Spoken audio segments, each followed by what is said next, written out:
What's the most important thing to God? I think it is our soul. God wants to save as many souls as possible.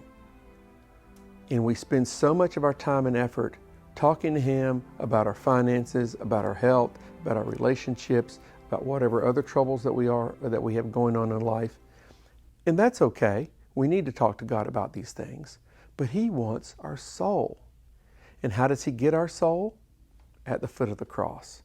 When we go to the cross, He has our soul. It's in His safekeeping, and we belong to Him. Why is this so important?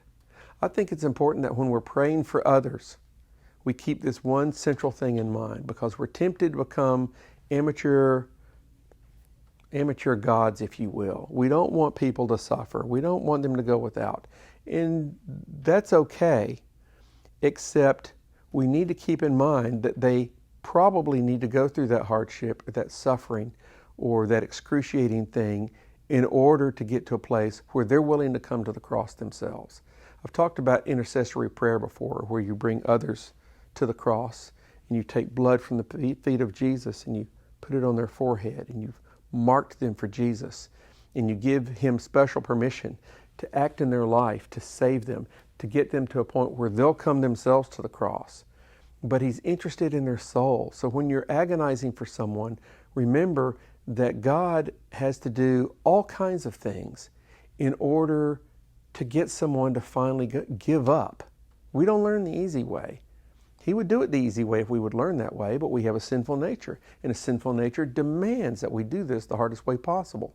So we want God to have access to our soul. We want Him to have as many other souls as possible.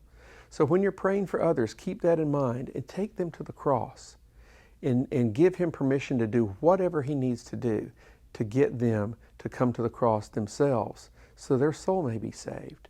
And that's really a better way to pray for others, and let God work out the details of their life and their beliefs. We don't need to shove our convictions and our doctrines down other people's throats. You know, people should be free to accept whatever they think. God will give them wisdom as to which path they should take in life, and it's probably none of our business. You know, I'm sharing with you what I think. You're free to discard it. It doesn't matter, and find your own path. God will have a unique path for each person, but it'll likely involve the cross in one form or another, and that's where you get the greatest life, by going to the cross.